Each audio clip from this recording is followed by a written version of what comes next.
Hi అండి, ఈ రోజు మీకోసం ప్రతి ఇంట్లో యూజ్ అయ్యే 5 కిచెన్ టిప్స్ తీసుకొచ్చాను. వీడియో పూర్తిగా చూడండి. చివరి టిప్ చాలా యూజ్ అవుతుంది అందరికి.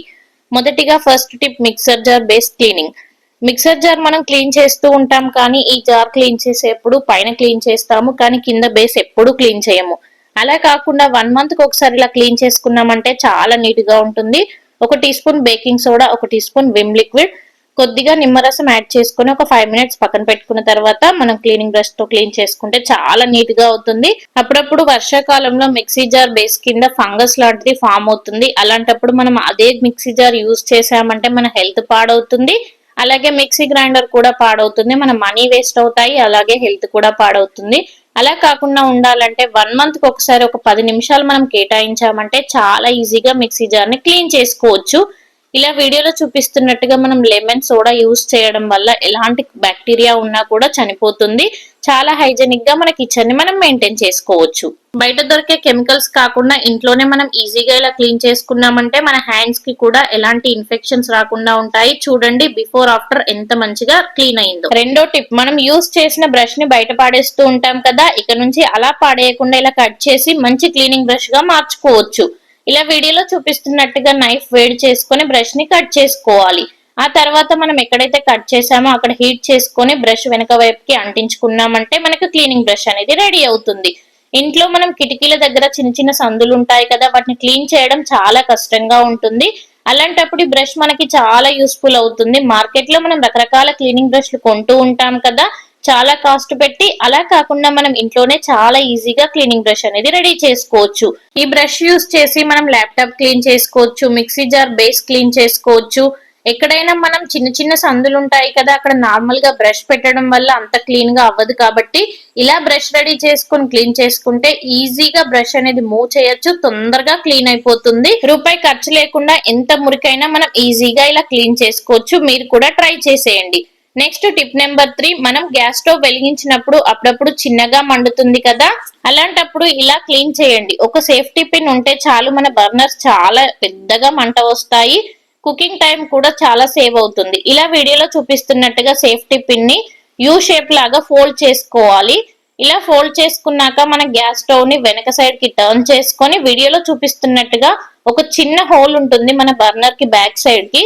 ఈ హోల్ లోకి పెట్టి వెనకకి ముందుకు అన్నామంటే ఇందులో ఏ డస్ట్ ఉన్నా కూడా పోతుంది. అప్పుడప్పుడు ఎయిర్ ఫామ్ అయినా కూడా మనకి గ్యాస్ అనేది రాదు, అలాగే చిన్న చిన్న పార్టికల్స్ ఏమున్నా కూడా రిమూవ్ అవుతాయి. ఇలా మనం చేయడం వల్ల మన గ్యాస్ స్టవ్ అనేది తొందరగా మంట పెద్దగా వస్తుంది. మనకి బయటకి వెళ్లి టైం లేనప్పుడు మాత్రమే ఇలా ట్రై చేయాలి, రెగ్యులర్ గా ట్రై చేయకూడదు. ఇలా వీడియోలో చూపిస్తున్నట్టుగా 2 వైపులకి మనం సేఫ్టీ పిన్ తో క్లీన్ చేసుకున్నామంటే మన స్టవ్ అనేది చాలా పెద్దగా వస్తుంది. బిఫోర్ ఆఫ్టర్ మీరే వీడియోలో చూడండి, నా స్టవ్ చాలా చిన్నగా వస్తుంది. అలాంటప్పుడు నేను ఇలా సేఫ్టీ పిన్ తో క్లీన్ చేసుకున్నాను, చాలా పెద్దగా మంట అనేది రావడం జరిగింది. మీరు కూడా ట్రై చేసేయండి ఈసారి మీకు ఎప్పుడైనా బర్నర్స్ అనేవి చిన్నగా మండినప్పుడు. ఇలా 2 వైపులు క్లీన్ చేశాక మళ్ళీ మనం స్టవ్ ని బ్యాక్ సైడ్ కి టర్న్ చేసుకొని ఒక 2 మినిట్స్ తర్వాత స్టవ్ ఆన్ చేసుకోవాలి. ఎప్పుడైనా మనం క్లీన్ చేసేటప్పుడు గ్యాస్ మాత్రం ఖచ్చితంగా ఆఫ్ చేసుకోవాలి, అలా అయితే సేఫ్టీగా ఉంటుంది. నెక్స్ట్ టిప్ నెంబర్ 4, మనందరం వాడి పడేస్తున్న వాటర్ బాటిల్ క్యాప్స్ ఉంటాయి కదా, వాటితో మంచి లైటర్ హోల్డర్ అనేది రెడీ చేసుకోవచ్చు. నార్మల్ గా మనం లైటర్ అక్కడిక్కడ పెట్టి మర్చిపోతూ ఉంటాం కదా, అలాగే వాటర్ లో పడినా కూడా లైటర్ అనేది తొందరగా పాడవుతుంది. అలా పాడవడం వల్ల మన మనీ అంతా వేస్ట్ అవుతుంది. అలా కాకుండా ఒక 5 మినిట్స్ లో మనం లైటర్ హోల్డర్ అనేది రెడీ చేసుకోవచ్చు. మనందరి దగ్గర వాటర్ బాటిల్ క్యాప్స్ ఉంటాయి కదా, దానికి డబుల్ ప్లాస్టర్ అనేది ఇలా వీడియోలో చూపిస్తున్నట్టుగా అంటించుకోవాలి. మనం ఎక్కడైతే లైటర్ పెట్టుకోవాలనుకుంటున్నామో అక్కడ స్టిక్ చేసుకుని నార్మల్ గా లైటర్ పెట్టుకుంటే లైటర్ ని సేఫ్ గా పెట్టుకోవచ్చు, మన టైం కూడా సేవ్ అవుతుంది. లైటర్ ఎక్కడ పెట్టామని మార్నింగ్ హడావిడిగా వెతుక్కోకుండా ఇలా ఈజీగా మనం పెట్టుకోవచ్చు.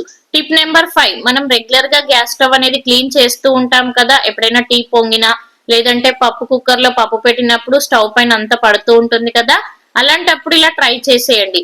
నార్మల్ గా క్లీన్ చేసామంటే మన బర్నర్స్ లోకి వాటర్ వెళ్తాయి, స్టవ్ తొందరగా పాడవుతుంది. అలా కాకుండా ఉండాలంటే ఇలా వీడియోలో చూపిస్తున్నట్టుగా 2 చిన్న బౌల్స్ తీసుకొని బర్నర్స్ పైన బోర్లించుకోవాలి. ఇప్పుడు మనం వాటర్ తో క్లీన్ చేసినా కూడా బర్నర్స్ లోకి వాటర్ పోవు కాబట్టి చాలా నీట్ గా క్లీన్ అవుతుంది. ఎప్పుడైనా మనం స్టవ్ క్లీన్ చేసేటప్పుడు గ్యాస్ మాత్రం ఖచ్చితంగా ఆఫ్ చేసుకునే క్లీన్ చేసుకోవాలి. గ్యాస్ స్టవ్ ని రెగ్యులర్ గా కడగకూడదు, ఎక్కువగా డస్ట్ ఉన్నప్పుడు మాత్రమే కడగాలి, లేదంటే తడిగుడ్డతో తుడుచుకుంటే సరిపోతుంది. చూసారు కదా, బౌల్స్ బోర్లించడం వల్ల బర్నర్స్ లోకి వాటర్ పోకుండా మన స్టవ్ అనేది సేఫ్ గా ఉంది. మరి వీడియోస్ యూస్ఫుల్ గా అనిపించాయా? అనిపిస్తే ఫాలో చేయండి. మీకు ఏ టిప్ బాగా నచ్చిందో కామెంట్ చేయడం అస్సలు మర్చిపోకండి. Thank you.